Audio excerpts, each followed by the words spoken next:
Baik, bismillahirrahmanirrahim. Assalamualaikum warahmatullahi wabarakatuh. Tidak semangat, Ki. Kayak lapar nih semua. Assalamualaikum warahmatullahi wabarakatuh.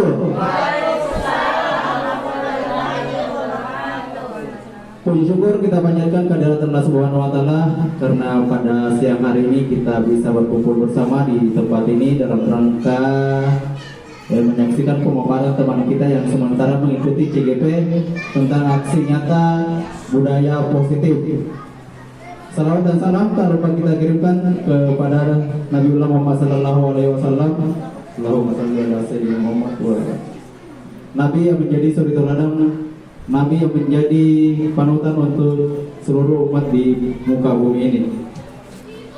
Baik, rekan-rekan sekalian, jadi kita berkumpul di tempat ini dalam rangka menyaksikan ataukah mengikuti pemaparan teman kita yang sementara ikut CGP Angkatan 9.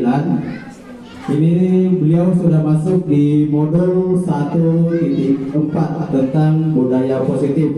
Jadi sebentar beliau akan memaparkan apa-apa saja itu budaya positif yang akan beliau nanti terapkan di sekolah kita. Nah, untuk supaya kegiatan kita ini lebih apa lagi namanya ya? Lebih semangat atau kalau yang apa namanya itu supaya diridhoi Allah Subhanahu wa taala, Pak. Mari kita sama-sama membaca doa untuk memulai kegiatan kita pada siang hari ini. Siapa pemimpin doa?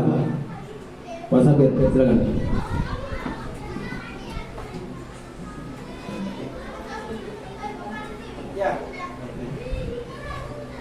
Terima kasih Pak Erwin atas kesempatan yang diberikan kepada saya selaku moderator. Baiklah Bapak Ibu sekalian, untuk memulai kegiatan kita pada siang hari ini, saya mengajak Ibu Bapak sekalian untuk menundukkan kepala seraya berdoa di dalam hati. Mudah-mudahan kegiatan atau aktivitas kita hari ini berjalan lancar dan sukses serta bernilai ibadah. Doa dimulai. Bismillahirrahmanirrahim. Allahumma inna as'aluka ilman nafi'an wa rizqan thayyiban wa amalan mutaqabbalan. Allahumma inni as'aluka mubarakatan fir rizq.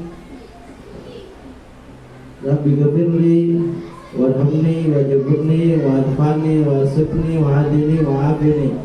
Allahumma inni as'aluka mubarakatan. Allahumma inni a'udzubika minal hammi wal hasad. Rabbi ghfirli wal walidayya warhamhuma kama rabbayani shaghira. Rabbana atina fid dunya hasanah wa fil akhirati hasanah wa qina adzabannar. Assalamualaikum warahmatullahi wabarakatuh. Saya kembalikan ke moderator. Baik rekan-rekan sekalian, setelah kita berdoa, mari kita bersama-sama menyaksikan pemaparan dari sebelum materi. Kita harap berdiri dulu semua, kita menyanyikan lagu Indonesia Raya. Ayo berdiri semua.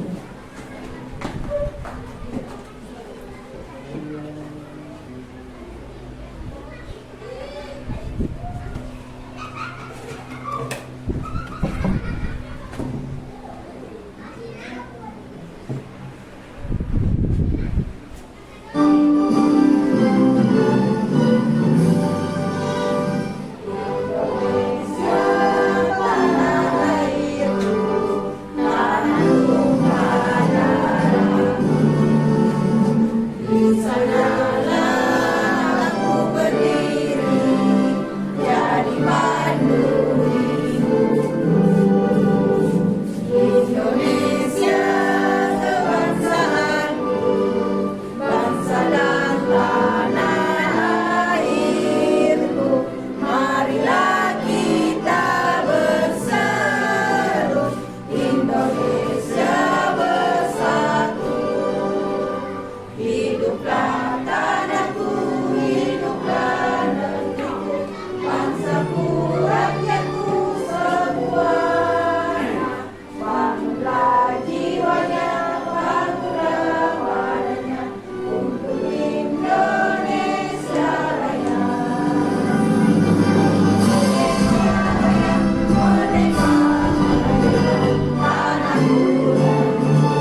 setelah kita menyanyikan lagu Indonesia Raya, marilah kita sama-sama menyaksikan pemaparan dari saudara kita, dari teman kita, Aspar Awal SOR CGP Angkatan 9 dengan aksi nyata budaya positif.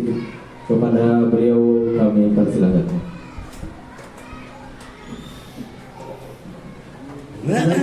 Terima kasih atas kesempatan yang diberikan, dan terima kasih untuk teman-teman yang sudah meluangkan waktunya untuk pengibasan aksi nyata 1.4 tentang budaya positif.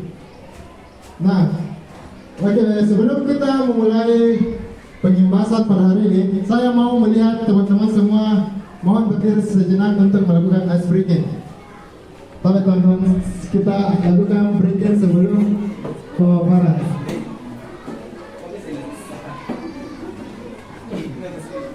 Oke, siap semua?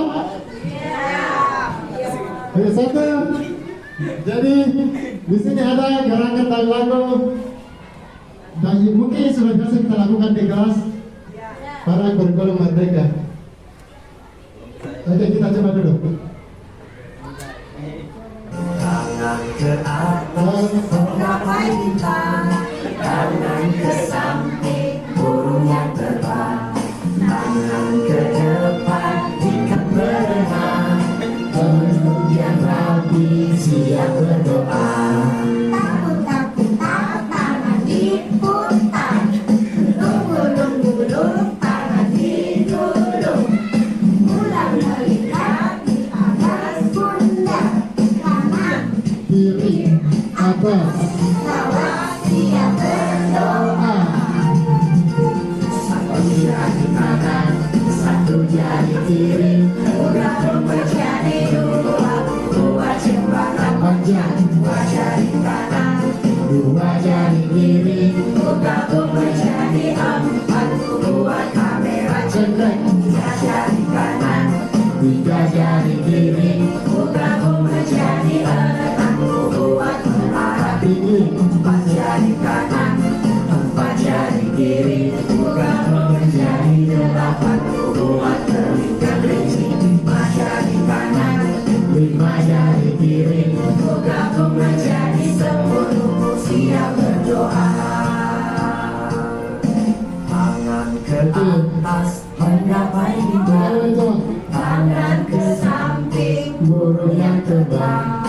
tangan ke depan, ikan berenang. CGP-nya harus aktif. Kemudian rapi, Siap berdoa, Takut-takut putar, tangan diputar. Lunggu-lunggu, gulung, tangan digulung.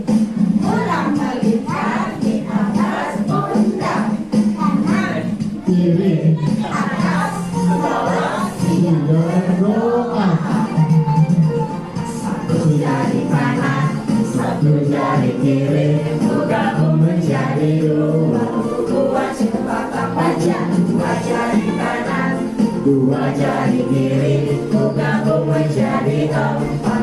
Buat kamera Cekrek, tiga jari kanan, tiga jari kiri. Gabung menjadi enam. buat menara Tinggi, empat jari kanan, empat jari kiri. gabung menjadi 8. Buat telinga kerinci. 5 jari kanan, Lima jari kiri. gabung menjadi 10. Siap berdoa. Oke, baik. Tepuk tangan. Oke, silakan duduk kembali. Kemarin teh guru-guru. Berusaha seperti Anda sudah bersiap untuk melakukan. Nah, oke. Jadi dalam pembelajaran CGP yang sudah saya dapatkan pada modul 1.1 ini sudah ada 4. Yang pertama itu ada filosofi pemikiran Ki Hajar Dewantara, di mana Ki Hajar Dewantara adalah seorang yang berpengaruh dalam dunia pendidikan di Indonesia. Dia adalah pemikir-pemikir pendidikan di zaman sejarah. Yang kedua ada nilai dan peran guru penggerak. Pada modul 1.2 saya sudah mendapatkan bagaimana nilai yang harus dipelajari, yang harus dimiliki oleh seorang guru penggerak. Yang ketiga ada visi. Jadi kemarin beberapa teman-teman sudah melihat apa yang akan saya pikirkan, apa visi saya ke depan di sekolah, apa yang akan saya tingkatkan dan kembangkan di sekolah kita ini. Dan yang terakhir itu ada pengimbasan budaya positif. Jadi budaya positif itu adalah bagian dari sebuah visi yang telah saya bangun pada modul 1.3. Nah, ini Bapak Ibu, salah satu pemikiran Ki Hajar Dewantara, di mana Ki Hajar Dewantara mengumpamakan sekolah itu sebagai ladang. Sebagai ladang, tempat di mana pesermaian bibit-bibit agar dapat berkembang secara maksimal. Maka petani dapat memperbaiki kondisi tanah, memelihara bibit tanaman, memberi pupuk, membasmi ulat-ulat atau jamur-jamur yang mengganggu hidup bibit tanaman dan sebagainya. Jadi kita sebagai guru berperan sangat penting untuk mengembangkan peserta didik kita. Seperti apa Ki Hajar Dewantara memikirkannya, bahwa kita yang akan memeliharanya, memberikan pupuk, memberikan penanaman yang baik supaya mendapatkan hasil terbaik yang bisa dicapai oleh peserta didik kita.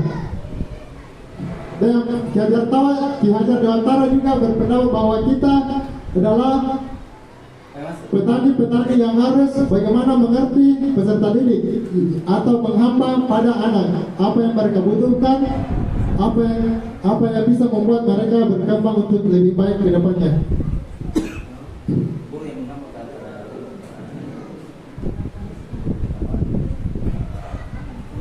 Nah, ini yang kedua, ini nilai dan peran guru penggerak. Guru yang ngambat. Jadi nilai dan guru penggerak adalah perannya itu menjadi pemimpin pembelajaran. Sebagai pemimpin pembelajaran, seorang guru penggerak itu harus mampu memberikan pembelajaran yang terbaik dan sesuai dengan apa yang dibutuhkan oleh peserta didiknya. Yang kedua, menjadi coach bagi guru lain. Menjadi coach bagi guru lain adalah bagaimana cara saya sebagai guru penggerak selalu melakukan sharing ilmu apa yang saya dapatkan untuk teman-teman semua, serta untuk meningkatkan peserta didik kita sama-sama. Yang ketiga, menggerakkan komunitas praktisi. Nah, komunitas praktisi ini adalah sebuah kelompok yang memikirkan bagaimana sebuah kegiatan untuk meningkatkan kualitas peserta didik kita. Nah, contohnya itu mungkin salah satu komunitas praktisi adalah mungkin per kelas. Semua guru kelas 1 memikirkan apa yang akan dibangun di kelasnya untuk bersama-sama sebuah proyek atau apapun itu adalah sebuah kelompok praktisi. Yang keempat, membangun kolaborasi antar guru. Nah, kalau yang ini mungkin kita semua di UPT SPM SD Presbyterian sudah sangat terbangun sebuah kolaborasi antar guru ketika ada kegiatan. Kita semua berpartisipasi di dalamnya dan kita menjadi bagian yang mensukseskan sebuah kegiatan tersebut. Nah, yang terakhir, peran guru penggerak adalah mewujudkan kepemimpinan murid. Nah, kalau mewujudkan kepemimpinan murid, kita diarahkan untuk bagaimana seorang siswa itu mampu menjadi pemimpin dalam kelasnya atau bahkan mungkin dalam sebuah kelompok ketika melakukan kegiatannya. Nah, nilai-nilai apa yang ada pada guru penggerak? Nilai-nilai yang ada dalam guru penggerak itu, yang pertama tadi seperti apa yang dipikirkan Ki Hajar Dewantara, yang ini berpihak kepada murid, mandiri, reflektif, kolaboratif, dan inovatif.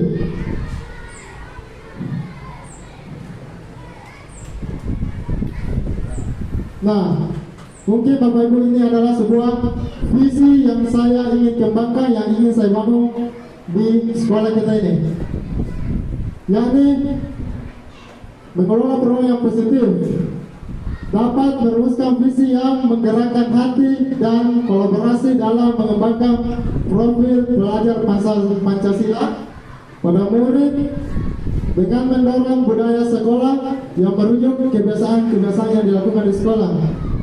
Visi dapat dilakukan menggunakan pendekatan inquiry Bagja dengan alur Bagja.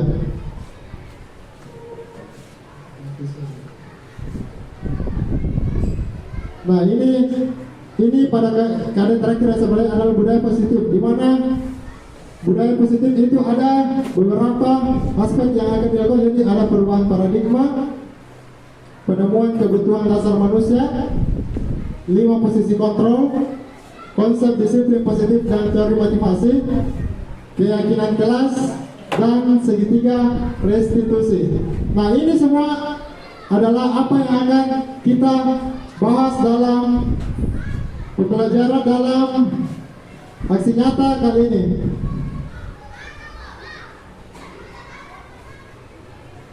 Nah, sekarang apa itu budaya positif? Menurut Bapak Ibu, apa itu budaya positif? Coba, saya minta apa itu budaya positif, saudara? Coba masukkan. Budaya positif. Budaya positif Oke, coba Ibu lihat apa? Menurut saya, budaya positif itu adalah segala sesuatu yang dilakukan yang tentunya akan berpengaruh baik kepada anak didik maupun kita sebagai seorang pendidik. Oh iya, oke, baik, makasih. Sama ada lagi tambahan untuk budaya positif? Nah, Oke, betul tadi ada budaya positif adalah sesuatu yang dilakukan untuk pengembangan peserta didik lebih baik. Nah, ini dia. Budaya positif adalah sikap, nilai, kepercayaan dan praktek-praktek yang diciptakan di lingkungan yang mendukung dan memotivasi orang untuk berkembang dan berkontribusi secara positif. Budaya positif juga merujuk pada kumpulan norma, nilai dan kebiasaan positif yang berkembang dalam suatu lingkungan, baik itu di tempat kerja, di sekolah, ataupun di masyarakat. Jadi seharusnya kita melakukan ini dengan penanaman budaya positif di sekolah. Salah satu yang kita lakukan adalah bagaimana kita selalu menyambut siswa dengan berjabat tangan ketika mereka datang, membiasakan datang tepat waktu. Inilah mungkin yang akan bisa dikembangkan peserta didik kita dalam lingkungan masyarakatnya. Jadi ketika mereka bertemu dengan orang yang lebih tua, mereka tetap menghargainya dengan bersalaman, serta norma-norma dalam masyarakat. Ya, mungkin dari kalau norma-norma itu adalah sebuah kelakuan yang baik, mungkin tidak mengganggu satu sama lain, saling mengejek, dan yang terakhir adalah memotivasi. Memotivasi adalah bagaimana kita selalu memberikan semangat untuk para peserta didik kita. Mungkin ada yang selalu terlambat, bagaimana kita memotivasinya agar selalu datang tepat waktu.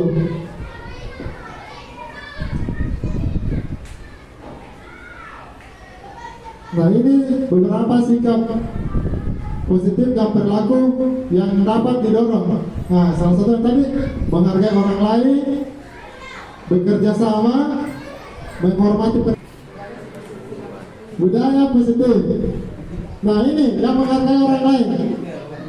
Seharusnya kita dalam lingkungan sekolah sudah menerapkan kepada siswa-siswa peserta didik kita bagaimana menghargai orang lain, orang yang lebih tua, teman sebaya,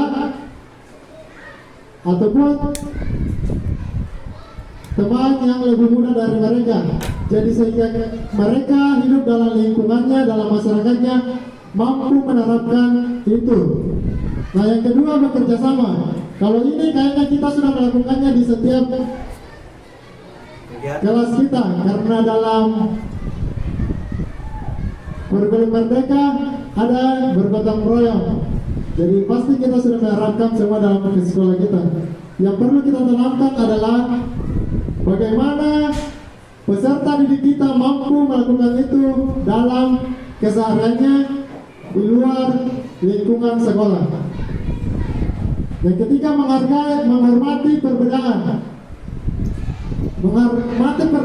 adalah mungkin di sekolah kita ada beberapa yang beda agama, beda suku, beda ras. Itu harus kita buat kesadaran kepada para peserta didik untuk merasa tidak berbeda, tidak dibeda-bedakan dalam memberikan perlakuan. Selanjutnya berpikir terbuka. Nah, di sini peserta didik harus mampu menerima ketika diberikan masukan yang baik oleh teman, orang tua atau apapun yang diberikan, tidak langsung merasa tersinggung ataupun langsung emosi. Nah, selanjutnya ada mengembangkan hubungan yang sehat. Tidak melakukan perkelahian supaya hubungannya tetap terjaga dan saling membantu antar satu sama lain. Yang terakhir itu berfokus pada solusi. Nah, ketika kita memiliki masalah, ketika kita memiliki sebuah permasalahan, harusnya kita berpikir sama-sama untuk bagaimana menyelesaikan sebuah masalah tersebut.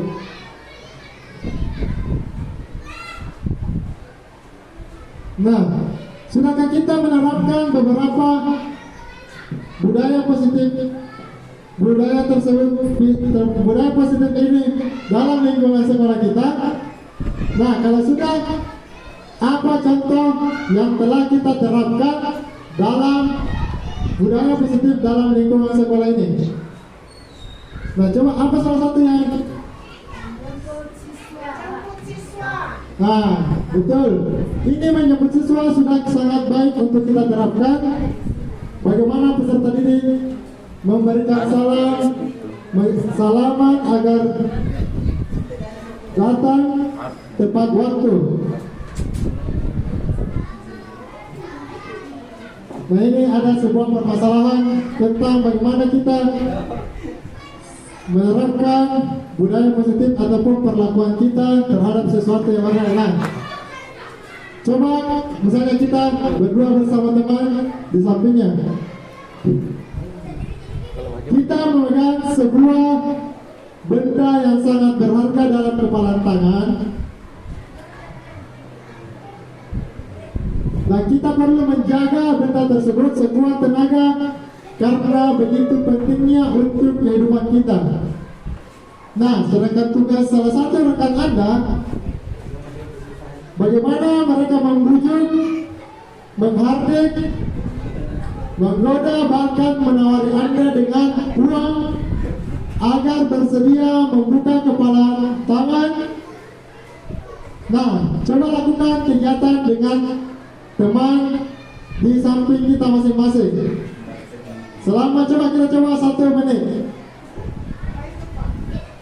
Kita memegang sesuatu, teman Anda menggoda, bagaimana caranya kita memberikan ini sesuatu yang sangat berharga ini ke teman. Apakah kita mau memberikannya? Apakah kita mau memberikannya? Tidak. Coba deh Bang, 100 kalau saya goda gitu. Nah, kira-kira bagaimana yang akan kita lakukan ketika kita digoda oleh teman kita dengan ingin mendapatkan sesuatu ini? Nah, tidak mau, kenapa? Nah, tidak mau karena sangat berharga. Yang lain? Ada yang mau?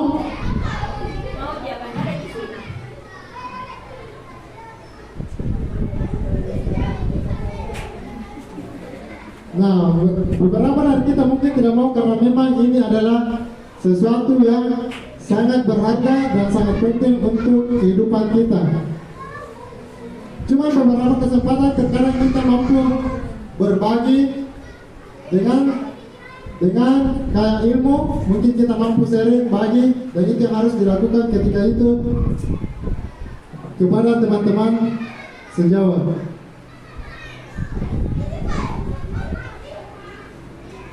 Ini beberapa perubahan paradigma.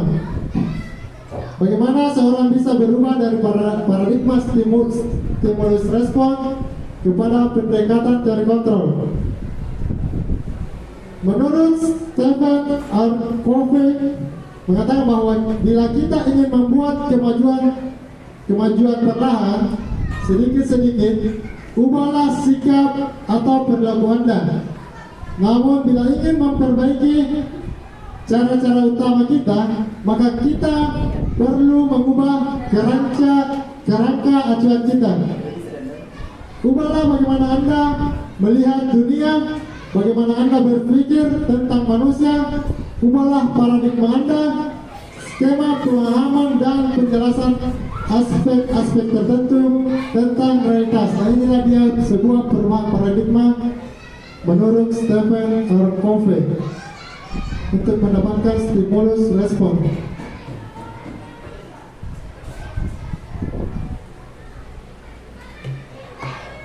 Nah, ini beberapa stimulus respon, teori kontrol, pandangan tentang dunia.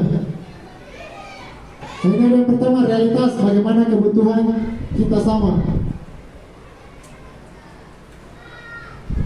Sedangkan teori kontrol tentang dunia itu bagaimana sebuah realitas kita berbeda. Nah, ini bagaimana kita responnya kita tentang dunia, sedangkan ini yang di sebelah kanannya ini bagaimana sebuah respon tentang kontrol global dunia. Oke, yang kedua itu semua orang melihat hal yang sama. Sedangkan kalau stimulus respon kita mendapatkan sesuatu mungkin sama, kipas, tapi misalnya teori kontrol tentang itu setiap orang memiliki gambaran yang berbeda-beda. Nah, salah satu yang berbeda-beda itu biasanya bahasa setiap daerah itu, setiap dunia, bahkan kita di Sulawesi Selatan saja memiliki berbagai macam bahasa.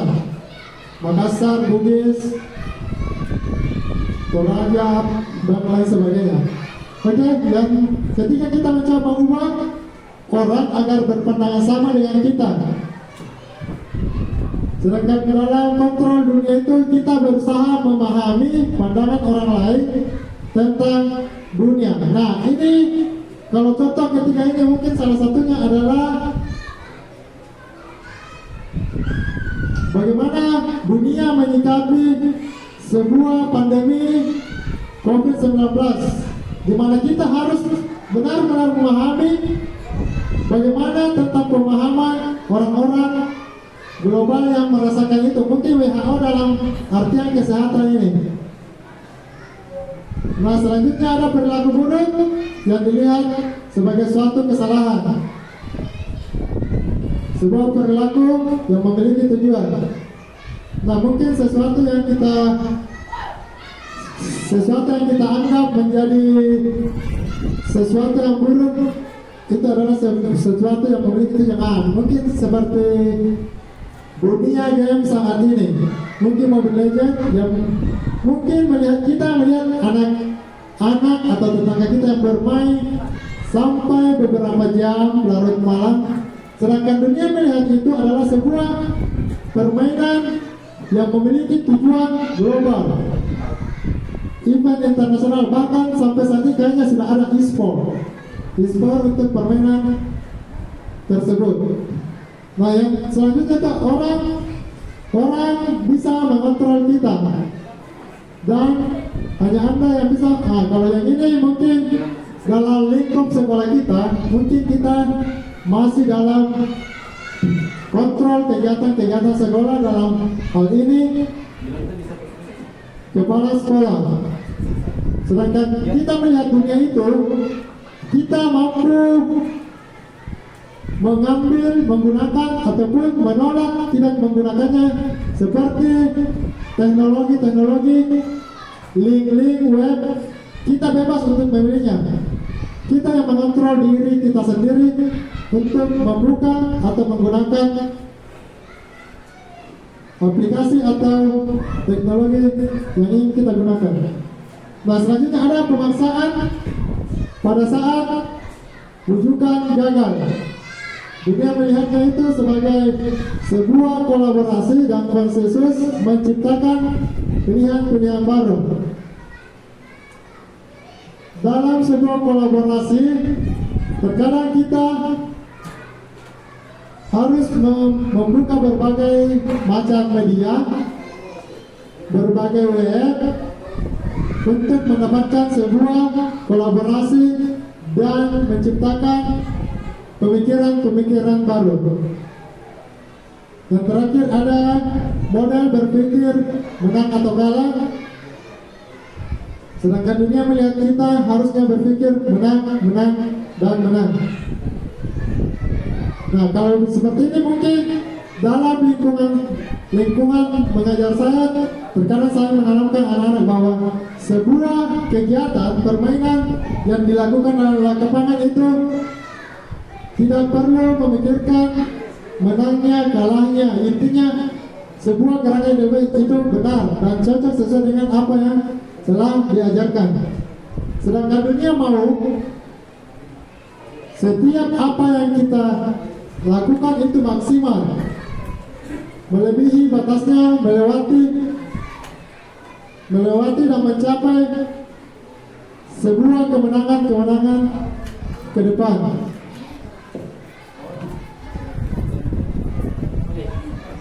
Nah, disiplin positif. Apa itu disiplin positif? Kalau tadi budaya positif, sekarang disiplin positif. Kalau disiplin positif itu contohnya apa? Nah, tepat waktu datang ke sekolah. Apalagi disiplin positif yang sudah sering kita lakukan dalam sekolah kita, disiplin positif.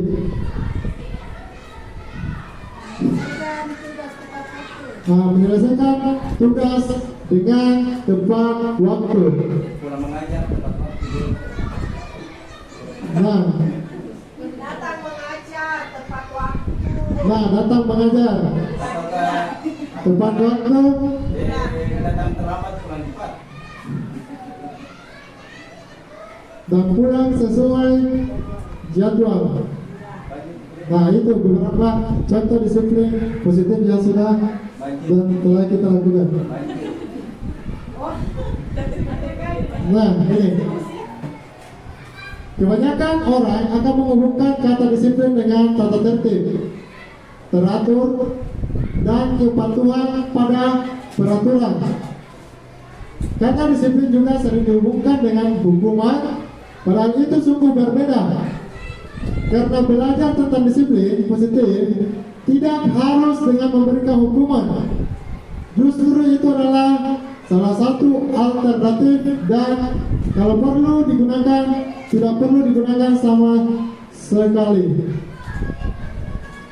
Ki Hajar Dewantara mengatakan bahwa untuk mencapai kemerdekaan atau dalam konteks pendidikan kita saat ini, untuk menciptakan murid yang merdeka, syarat utamanya adalah harus ada disiplin yang kuat. Disiplin yang dimaksud adalah disiplin diri dan memiliki motivasi internal. Jadi untuk mendapatkan sebuah kedisiplinan positif, maka harus tertanam dalam diri kita sendiri untuk mencapai itu. Nah, pemikiran Ki Hajar Dewantara sejalan dengan Dan Gosen dalam buku Restriction School Discipline 2001. Dia menyatakan bahwa arti kata disiplin berasal dari bahasa Latin discipline, yang artinya belajar. Kata disiplin juga berasal dari akar kata yang sama dengan disiplin atau atau pengikut. Untuk menjadi seorang murid atau pengikut, seseorang harus paham betul alasan mengapa mereka mengikuti suatu aliran atau ajaran tertentu. Sehingga motivasi yang terbangun adalah motivasi intrinsik, bukan ekstrinsik. Nah, untuk mendapatkan disiplin positif memang harus ada dalam diri kita untuk terus belajar atau terus menjadi murid untuk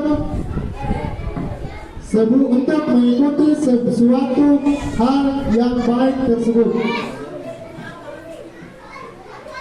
Nah, kalau kita diantara menyikapinya dengan disiplin diri sendiri dan memiliki motivasi internal, motivasi yang ada dalam diri kita sendiri, atau apa yang membuat kita termotivasi sehingga kita mau melakukan disiplin positif tersebut.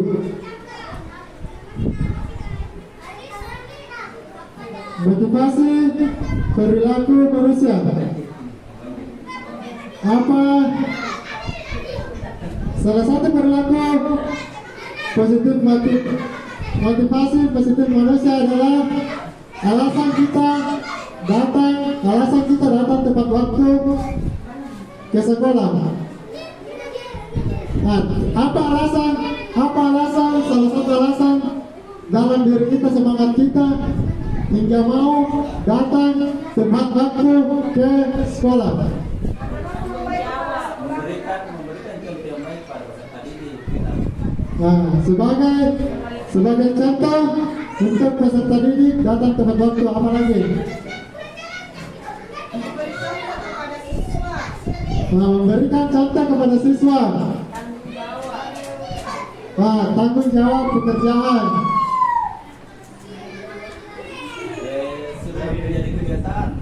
Nah, sudah menjadi kebiasaan. Nah, berarti itu sudah ada, menurut Kajar Dewantara itu sudah ada dalam diri kita, dalam faktor internalnya kita.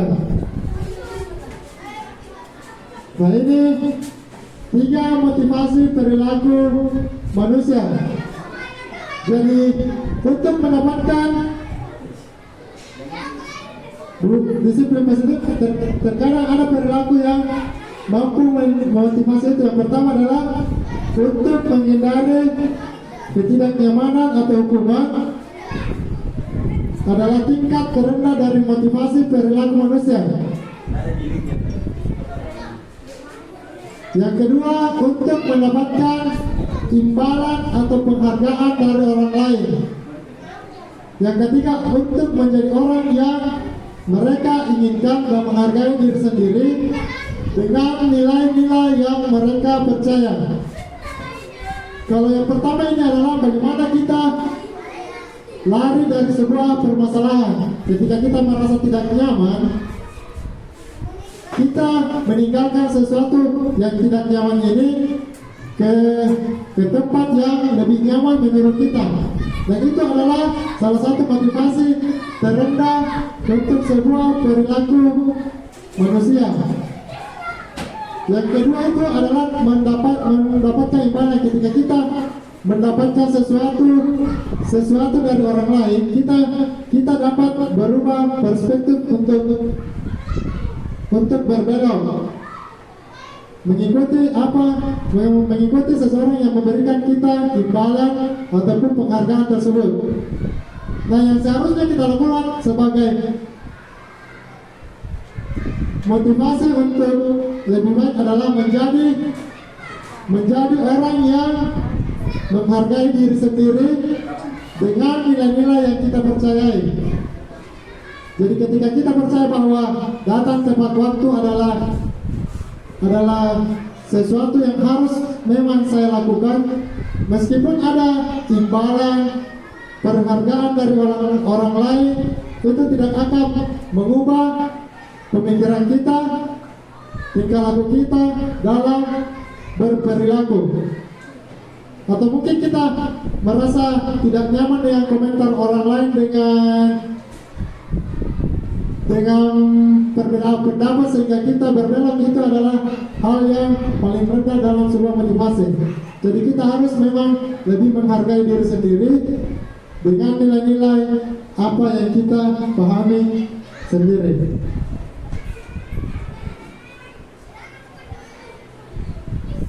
Keyakinan kelas.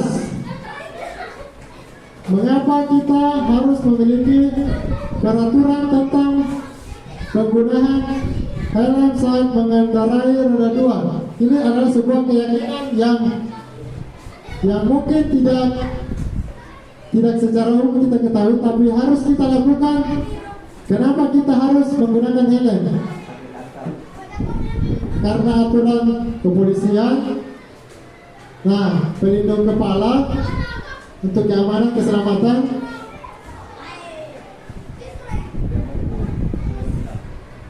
Nah, untuk menghindari penilangan ketika ada razia.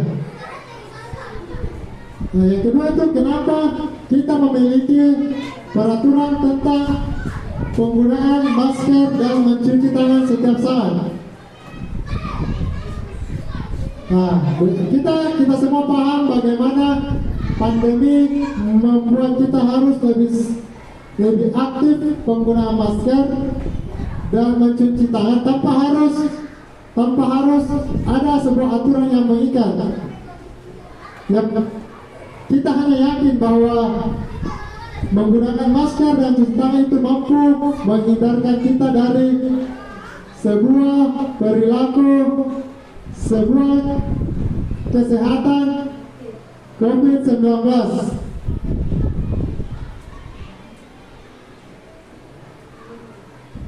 Nah, nilai-nilai keselamatan atau kesehatan. Nah, yang tadi ini, yang keyakinan kelas yang berikut adalah sebuah nilai keselamatan. Yang satunya lagi adalah nilai kesehatan. Ini yang kita sebut suatu keyakinan, nilai-nilai kebajikan universal yang disepakati secara tersirat dan tersurat lepas dari latar belakang suku, negara, bahasa maupun agama. Karena tidak bisa kita pikir bahwa untuk semua pengendara motor baik di negara manapun, dia berbahasa apapun, itu akan yakin bahwa menggunakan helm ketika berkendara adalah sebuah keyakinan yang baik, sebuah budaya yang positif. Sama halnya pandemi saat itu di mana kita diharuskan menggunakan masker dan selalu mencuci tangan, itu ada aturan yang tersurat, bahkan ada yang tersirat dari hal-hal yang kita yakini baik. Jadi dari suku manapun mereka, negara manapun mereka tetap melakukan itu dengan sebuah keyakinan yang mereka pahami dan untuk menghindari keselamatan dan kesehatan. Kalau dalam lingkungan sekolah, mengembalikan pulpen atau buku ke tempatnya, memperhatikan guru ketika menjelaskan, itu adalah sesuatu keyakinan kelas yang seharusnya memang kita lakukan. Jadi ketika kita menjelaskan sesuatu, ketika kita menjelaskan sesuatu, peserta didik kita harusnya lebih fokus, lebih yakin untuk fokus kepada kita yang sedang menjelaskan. Kemudian anak peserta didik yang meminjam pulpen ataupun mengambil sebuah buku harusnya dapat mengembalikannya ke tempat di mana mereka mengambil ataupun di mana mereka meminjam.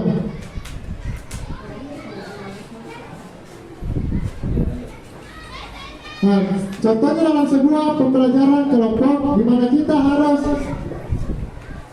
memerintahkan peserta didik untuk mengambil buku misalnya 15. Jadi ketika peserta didik kita yang mengambil ini, maka dia juga harus mengambilkan ke tempat semula dengan jumlah yang sama.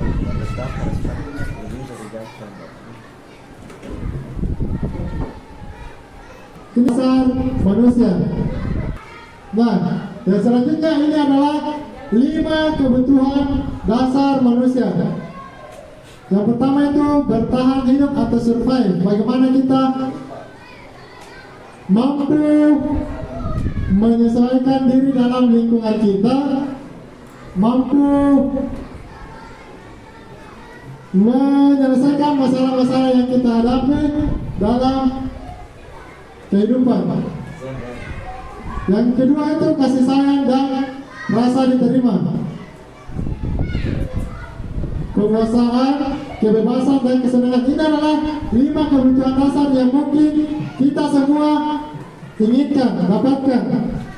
Kita semua menginginkan ketika kita bebas melakukan apa yang kita inginkan, bebas melakukan sesuatu yang tidak memiliki tekanan, mendapatkan kasih sayang dan diterima di masyarakat.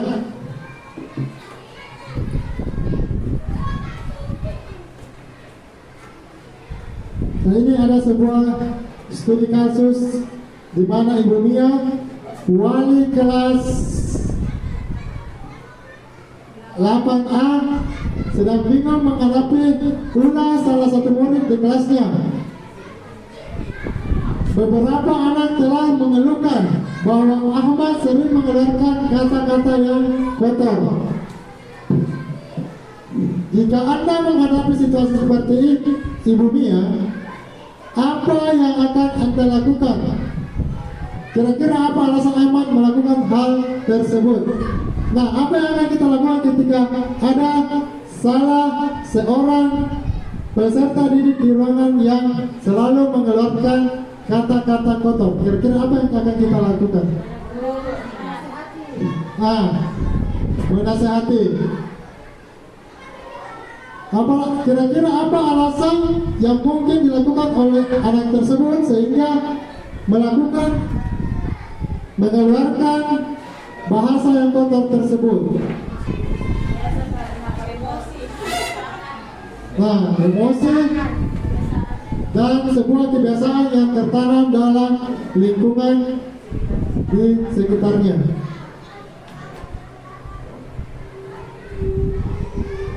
Nah, ini ada 5 posisi kontrol. Yang pertama itu penghukum, pembuat rasa bersalah, teman, pemantau, dan manajer. Nah, yang posisi kontrol yang pertama ini adalah penghukum, di mana kita selalu memberikan sebuah hukuman kepada peserta didik. Mungkin ada yang terlambat, langsung kita memberikan hukuman. Langsung kita suruh lari ke lapangan atau menjemur di sinar matahari. Yang kedua ini pembuat rasa bersalah, di mana ketika peserta didik melakukan sebuah kesalahan, kita terus memberikan bahasa-bahasa yang membuat peserta didik tersebut merasa bersalah ataupun tertekan. Yang ketiga tuh sebagai teman, di mana kita ketika ada peserta didik yang melakukan sebuah kesalahan, kita selalu menyemangati, selalu bersama selaku temannya dan menyelesaikan permasalahan tersebut. Yang selanjutnya pemantau. Sebagai pemantau adalah kita, di mana aturan yang telah kita bangun sebelumnya, keyakinan kelas yang kita bangun sebelumnya, bagaimana cara kita untuk melihat sesuatu yang salah ketika mereka berperilaku.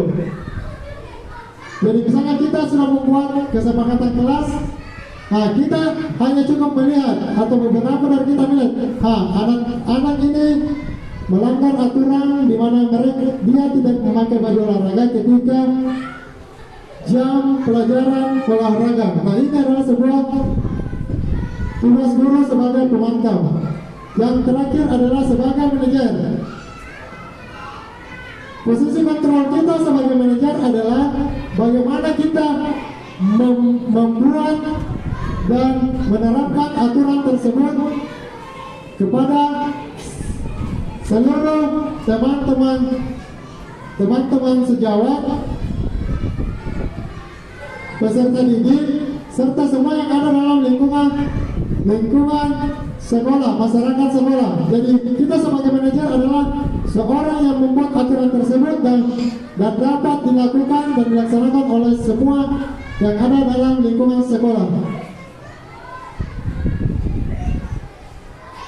Nah, ini Bapak Ibu bisa kita lihat 5 posisi kontrol sebagai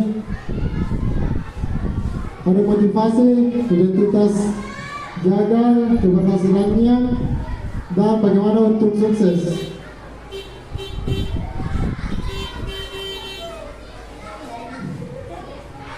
Nah, yang mana kira-kira yang paling menarik dari kelima posisi kontrol ini?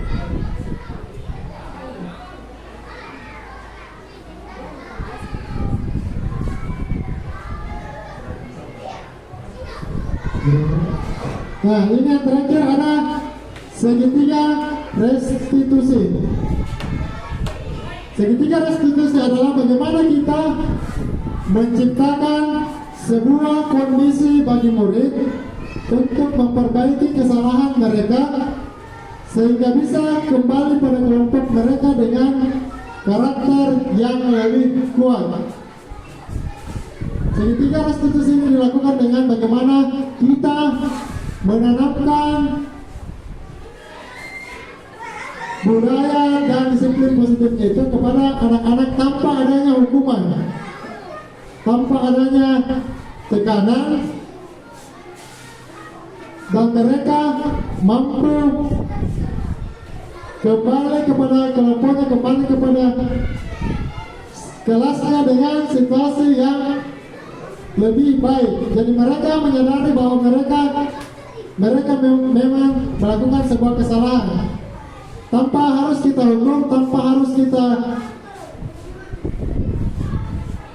kecilkan dalam sebuah kelasnya, dalam sebuah kelompoknya. Mereka harus sadar dengan pemahaman lembut dari kita. Nah, ini dia gambaran sebuah segitiga restitusi. Yang harus kita lakukan dalam segitiga restitusi adalah bagaimana validasi tindakan yang salah, menanyakan keyakinan, menstabilkan identitas. Nah, dan jadi kalau misalnya ada sebuah masalah yang dilakukan oleh peserta didik, maka hal yang pertama harus kita tekankan adalah bagaimana kita memberikan bahwa setiap orang pasti pernah melakukan kesalahan. Dia bukan orang satu-satunya yang mungkin pernah melakukan sebuah kesalahan tersebut. Setelah kita menstabilkan identitas, maka kita lanjutkan pada tindakan validasi tindakan yang salah.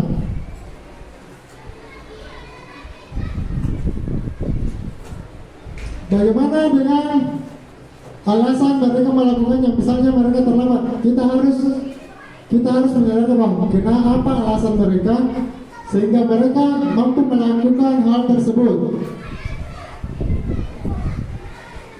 Dan kita harus juga memahami bahwa apa yang mereka butuhkan untuk menghadapi apa perilaku yang salah tersebut. Yang terakhir adalah menanyakan keyakinan. Bagaimana anak-anak harus paham tentang sesuatu yang salah dari keyakinan kelas yang dibuat sebelumnya. Ketika mereka sudah sepakat, sudah paham apa keyakinan yang mereka lakukan, maka kita memberikan motivasi untuk menjadi seperti apa ke depannya, untuk memperbaiki kesalahan yang telah mereka lakukan tanpa adanya penghukuman. Jadi inilah seketika restitusi di mana kita tidak lagi memberikan hukuman kepada peserta didik, tapi dengan memberikan motivasi. Nah, oke, itulah tadi pemaparan tentang budaya positif dan beberapa yang akan dilakukan. Siapa tahu ada satu pertanyaan dari teman-teman untuk sebelum kita akhiri.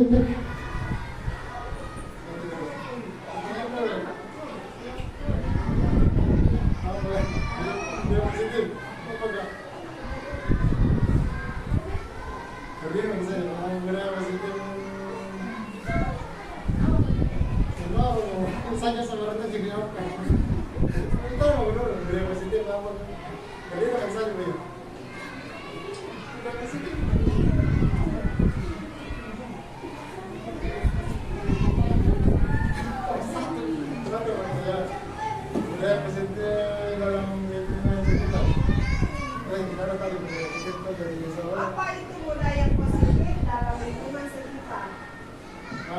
Oke, baik. Kalau budaya positif dalam lingkungan sekitar itu, kalau tadi di sekolah budaya positifnya kita yang sudah sering kita lakukan mungkin salam sebelum masuk ke sekolah. Dalam lingkungan sekitar itu adalah bagaimana mungkin anak-anak kita setelah sampai pada lingkungan sekitarnya, pada rumahnya, mereka menerapkan apa yang sudah kita tanamkan di sekolah itu pada tetangga-tetangga atau masyarakat lingkungan sekitarnya, serta ketika bermain mereka pun harus saling menghargai. Itulah mungkin salah satu budaya positif yang bisa kita lakukan dalam lingkungan sekolah.